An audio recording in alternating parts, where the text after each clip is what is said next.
नमस्कार, जय हिंद दोस्तों। Welcome to Atul classes. My name is Atul Shrivastava. I am commerce and English educator and career coach. आज मैं आपके लिए अगला लेसन लेकर आया हूँ जिसमें हम आपको complete syllabus UP board intermediate English का बताएंगे। तो आप इस सिलेबस को अच्छे से पहले जान लीजिए, क्योंकि जब तक सिलेबस अच्छे से नहीं समझेंगे तब तक हम उसके हिसाब से तैयारी नहीं कर पाते हैं। तो हमें अपने सिलेबस को जानना सबसे पहले ज़रूरी है कि हमें क्या पढ़ना है, कितना पढ़ना है, तभी हम सदी हुई तैयारी कर सकते हैं और एक सेंट्रल और फोकस्ड स्टडी कर सकते हैं और हम वो मार्क्स गेन कर सकते हैं जो हम चाहते हैं। तो आइए सिलेबस को जानते हैं। अगर आपने अभी तक चैनल को सब्सक्राइब नहीं किया तो सब्सक्राइब कर दीजिए, लाइक कर दीजिए, बेल आइकन को प्रेस कर दीजिए और अपने दोस्तों तक शेयर कर दीजिए। देखिए, the key content of the syllabus UP board class 12th intermediate English paper.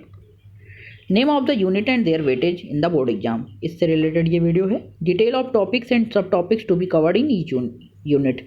The complete revise syllabus is as follow. देखिए, इस विषय में 100 अंकों का एक प्रश्न पत्र होगा 3 घंटे का, जिसमें 33 मार्क्स लाने हैं आपको पास होने के लिए। The whole question paper is divided into 2 section, section A and section B. Section A will contain prose, poetry, short story and the play of Merchant of Venice. Section A में आपकी 4 चीज़ों से क्वेश्चन आएंगे: prose, poetry, short story and the play Merchant of Venice. Section B आपका general English है, यानी कि grammar से रिलेटेड क्वेश्चन आएंगे। सेक्शन ए आपका 50 मार्क्स का है और सेक्शन बी भी 50 मार्क्स का।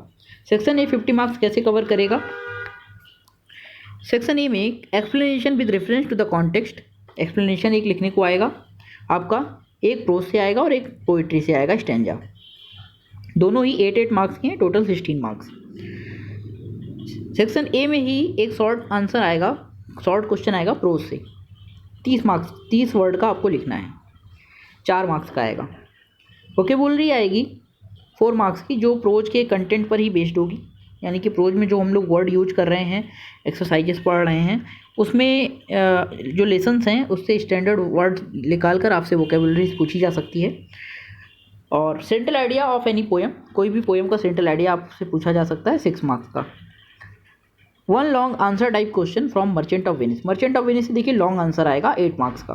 डोंट वरी, मैं अपने वीडियोस में कवर करूंगा उसे, आप चिंता मत करें, वो आपका कंप्लीट होगा। आप खाली वीडियो को डेली देखते रहें। 2 short answer type question from short story. 2 short story से शॉर्ट क्वेश्चन आएंगे, बिल्कुल ईजी क्वेश्चन होते हैं।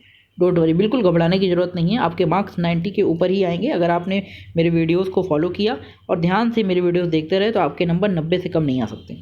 Not to exceed 30 words, 4 + 4 8 marks. इसके बाद दोनों क्वेश्चन 8 मार्क्स के ही हो गए। फिगर ऑफ स्पीच आएगी फर्स्ट पेपर में ही। Define any one of the following figure of speech with examples. Example के साथ आपका कोई भी एक फिगर ऑफ स्पीच लिखने को आएगा।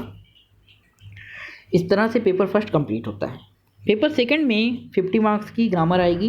ग्रामर के अंदर आपका डायरेक्ट इनडायरेक्ट 2 मार्क्स का है, सिंथेसिस 2 मार्क्स का, ट्रांसफॉर्मेशन 2 मार्क्स का, सिंटेक्स 2 मार्क्स का, वोकेबुलरी 3 मार्क्स की, 3 मार्क्स की सिनोनिम्स है, 3 मार्क्स का एंटोनिम्स है, 2 मार्क्स का होमोफोन्स है, 3 मार्क्स का वन वर्ड है और 3 मार्क्स का इडियम फ्रेज है। तो वोकेबुलरी आप अपनी अभी से तैयार करिए, क्योंकि ये पूरे नंबर इसमें मिलते हैं, इसमें एक भी नंबर नहीं कटता है।